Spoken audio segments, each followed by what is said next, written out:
We hope you enjoy this audio-only podcast. You can watch the full video versions on our YouTube channel at All Things Unexplained. There we share visuals, documents, and extended discussions you won't hear anywhere else. While you're there, be sure to subscribe so you never miss a new video. But for now, enjoy this audio version of All Things Unexplained. All Things Unexplained. So some of that, I think, sir, will save for closed session. All right, Unexplained ones, it's Dr. Mounts, and welcome back to All Things Unexplained. We were just recognized by Million Podcast as the number 9 best alien podcast in the United States of America. Can't tell you how excited I am about that, because number 1 was our heroes at Coast to Coast AM. To be just a few steps behind Coast to Coast AM as best alien podcast in the United States of America is quite the honor. Also, Million Podcast recognized us as the number 8 best Bigfoot podcast in the USA. And for those that know me, you know I'm pretty fascinated with the Bigfoot. Unfortunately, I'm coming to you today on a Sunday with a tragic update on a story.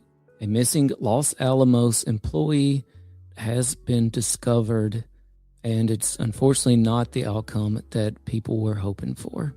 We're going to go into the details on that story, but first, if you could grab the subscribe button. We do weekly content on UFOs, Bigfoot, aliens, astrophysics, and everything in between, and yes, it's absolutely free. So if you're into those kinds of things and you want to support the channel, hit that sub button, leave a comment down below, and that will automatically enter you into our giveaways. And we have a lot of exciting things to give away. Just be a sub to All Things Unexplained. Leave a comment if you want. Stick around to the end of the video, and we'll get into all the giveaway stuff again there. So this update is on Melissa Shirley Casias.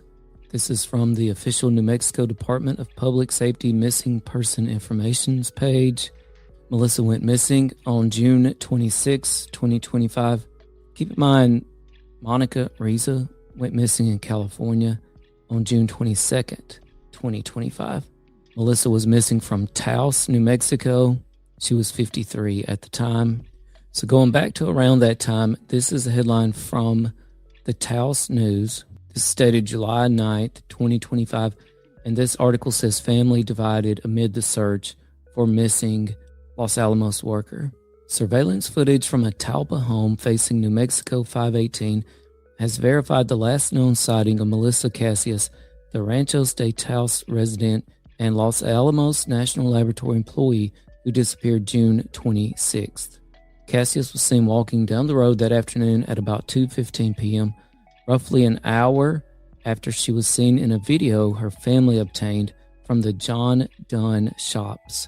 The footage, which the family gained access to July 2nd, has reassured Casias' family they've been on the right track for the 2 weeks since she disappeared. It's also caused a rift among family members. The truth is there's been no communication between me and the lead detective, said Jasmine McMillan, Melissa's niece. We've talked about this since day one, and like I said, we based our entire search off of that tip. We took it seriously, and we didn't actually waste any time. Critical time was not lost. McMillan was referencing a Facebook post published July 2nd by Melissa's stepdaughter, Krista Misbach. In the early days of our search, we received inaccurate information from a family member, which cost us the first 4 critical days, Misbach wrote in the post. However, we were eventually able to contact the actual witness and verify critical details about the sighting. This led to a major breakthrough in the case. On June 26 at about 2:15 p.m., that's the day Melissa went missing, a witness close to one of Melissa's relatives parked his truck on the side of New Mexico 518 to eat lunch and make a phone call. He said he saw Melissa walk right by his truck. He finished eating, continued driving, and saw her again near the Carson National Forest sign on New Mexico 518. A missing person with a high security clearance, and it's associated with a national park or national forest area. The witness reported a blue Dodge truck followed her as she walked in the opposite direction of her home. When he turned back toward his house, he saw the truck, but no sign of Melissa. McMillan received the tip through a phone call on June 26 at 9:47 p.m. She was already at Melissa's home where 2 state police officers were on site. She told them what she heard but was interrupted. I shared his name, his phone number with the police and insisted they contact him. It was unfortunate that conversation was interrupted. The state police were told by this person that it wasn't her and not to contact this guy because it wasn't her. But we believed it and took it seriously. The article, which I'll link in the show description, goes on to talk about the husband and daughter search. Melissa's husband, Mark, told the Taos News he told state police it was an inaccurate tip. Melissa's daughter, Sierra Casias, who came home from work June 26 to find her mother missing, said this was because the tip didn't match her mom's description. We lost a lot of time with the cops, Sierra said, because we thought it didn't match. Sierra said Melissa wore a turquoise shirt, medium blue jeans, and a maroon hoodie tied around her waist. Surveillance footage captured Melissa in the same outfit when she left the John Donne shops near Sierra's workplace. She said the witness described something along the lines of a white t-shirt or sweater. In the surveillance video used to identify Melissa, a woman carrying a backpack walks past the residence. Her shirt appears fairly white, a detail they attribute to the lighting.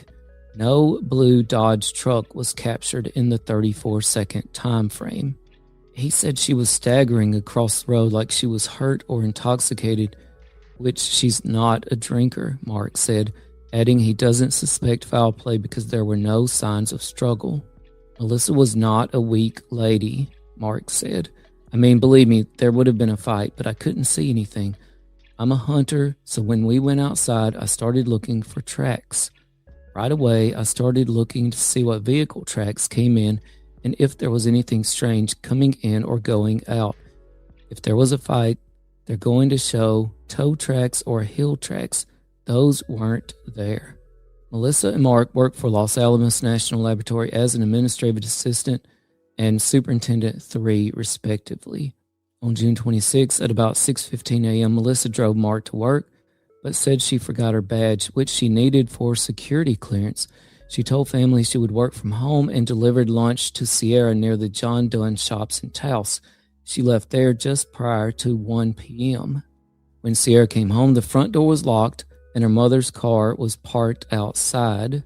So here again, like General Neil McCasland in Albuquerque, New Mexico, we have a case where the vehicles are still at home.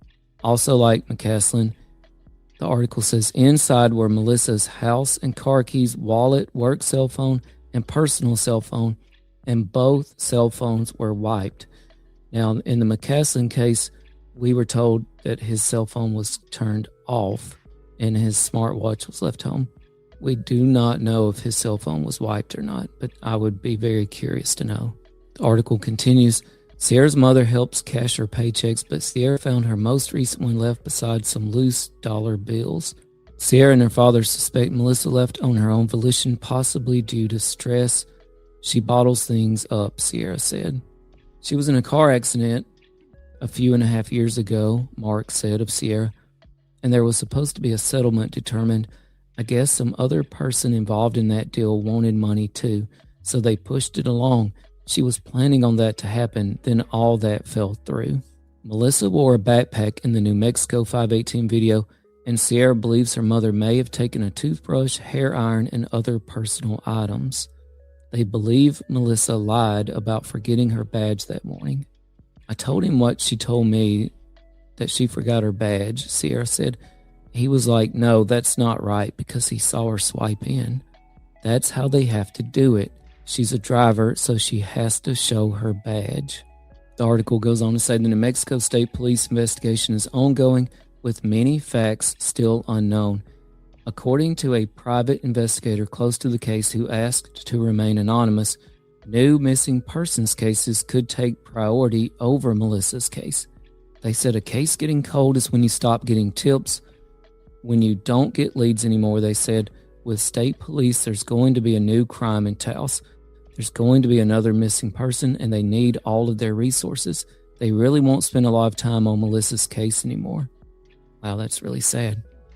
It's not a crime to go missing as an adult, so it's kind of the lowest on the totem pole when it comes to a missing person. From what I understand, they're taking this case a little more seriously. Now, this is quite interesting. According to McMillan, the FBI and U.S. Department of Homeland Security is now involved. I've got to make a note of that because I have requested more information on this case from the New Mexico State Police and the FBI, but I have not requested yet from Homeland Security. This is actually the first I'm seeing that.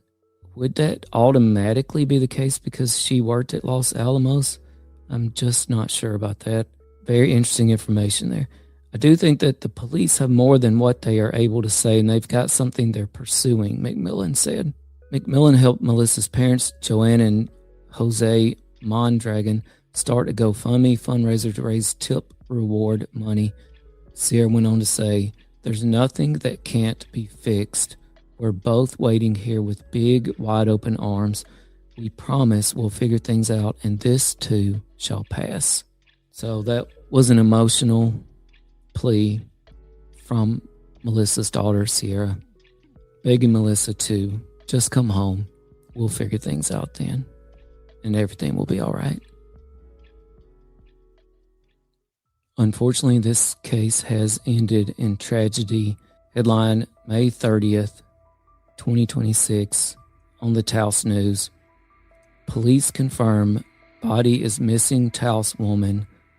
Los Alamos National Laboratory worker. Investigation into Melissa Casias' disappearance. Death is ongoing. This article is by Jeffrey Plant. So here we are nearly 1 year later since Melissa's disappearance. Also nearly 1 year later since Monica Reza's disappearance. Taos News reports the New Mexico State Police confirmed Saturday night that human remains discovered off Rio Chiquito Road, southeast of Taos, belonged to Melissa Casias, the missing Ranchos de Taos woman and Los Alamos National Laboratory worker who disappeared last June. The single-lane dirt road, Forest Road 437, is accessible from New Mexico 518 in Talpa, where security camera footage captured the last known sighting of Casias on June 26 of last year. Rio Chiquito Road extends deep into the Carson National Forest and provides access to the Garcia Park Recreation Area and several trails.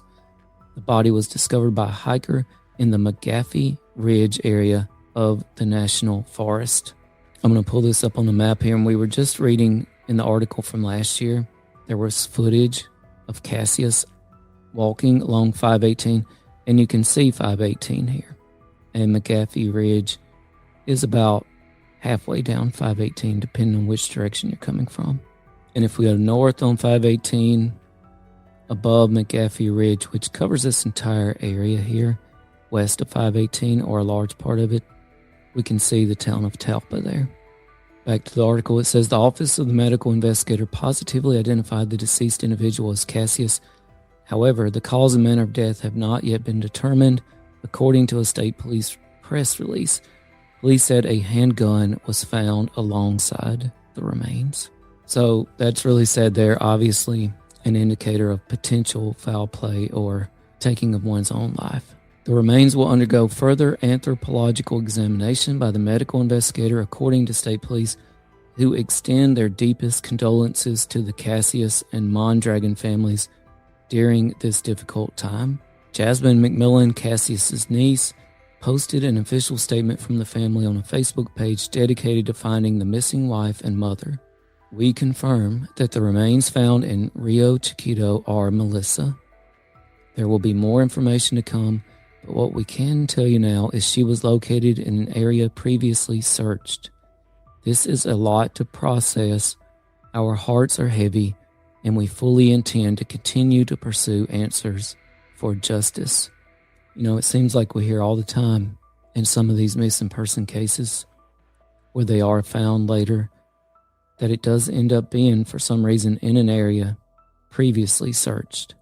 So did they just miss her on the search? Was she there yet? Perhaps she had been out there kind of surviving on her own for a while. before she ended up in that spot, or something more nefarious could be the explanation for why she's there but was missed during the search. The article says an investigation into the circumstances of Casias's disappearance and her death is ongoing. This article reiterates some things from the previous article from a year ago. Casias, who lived with her husband, was reported missing after her daughter Sierra Casias came home from work and discovered her mother's keys, wallet, and work and personal cell phones both wiped of data inside the house. Her mother's car was parked outside the home and the front door was locked. Melissa Casias was an administrative assistant at Los Alamos, where her husband, Mark, also worked. I will give a shout out here to Crime Junkie Podcast. Apparently they have also covered this case quite extensively. So this case does seem to have a lot of parallels with the General McCasland case. McCasland went missing in February from Albuquerque. We know that he left his phone at home. We've been told that phone was turned off and he left his smartwatch at home and the vehicles were still at home. McCasland was for quite a while involved with the AFRL, and it appears up until his disappearance, based on some newly released audio, which we talked about on some recent videos, McCasland was still probably involved with the AFRL. Certainly he was involved with Kirtland there. He was still having meetings with Space Force. And we know that Monica Reza, who went missing June of last year, just like Melissa Casias, Monica Reza was involved with the AFRL. Monica Reza was also involved with NASA's Jet Propulsion Laboratory, just like Michael David Hicks, who we just did a video on. Michael David Hicks was discovered deceased. He was looking into this asteroid, 1998 KY26. We know the AFRL works with Los Alamos, works with NASA, JPL. There's just a lot of weird connections here that cannot be overlooked, especially given the newly released audios and videos, body cam footage that just came out. Now, I showed you the official file from the State of New Mexico Missing Persons Information page, their website, on McCasland and on Melissa Casias. So I decided to go to California's page and pull up Monica Reza's file, and I was quite surprised by what happened when I did. So here we are. You can do a missing person search for the state of California at the State of California Department of Justice page. And when I type in Reza, no record found. So let's try Monica Reza. No record found. Let's try Jacinto. Jacinto is the professional name Monica Reza used. Pulls up just 3 records, 3 males. Obviously none of them Monica. Let's try one last thing here. Monica Jacinto. No record found. Actually, we'll try one more. Monica Reza Jacinto, and no record found. I cannot figure out why would there not be a file on the missing persons search page of the state of California for Monica Reza. I literally just discovered this, and I cannot figure out why that would be the case. I have reached out to the missing persons search for California and pointed out, hey, Monica Reza is missing. Why does she not show up here on the search page? All right, so again, sad news to report. Tragic ending to the case of missing Los Alamos employee Melissa Casias.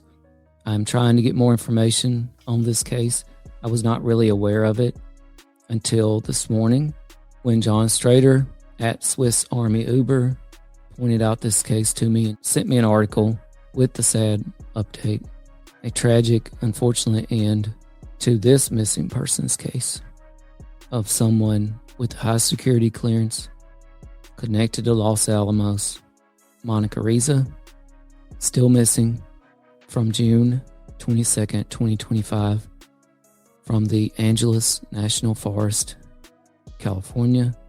General Neil McCasland, still missing from February 2026, Albuquerque. We continue to extend thoughts and prayers to the friends, family, loved ones of these cases. Okay, Unexplained ones, let's get into this giveaway stuff before we let you go. We've got lots of signed books to give away by authors like New York Times bestselling author Patricia Cornwell, Disney author David Koning, Bev Vincent, who writes in the Stephen King multiverse, friend of the show Lee Starks, Colonel Drew Miller, and much more. Just be a sub, leave a comment, and of course, if you like the video, smash the like button for me. That would really help us out.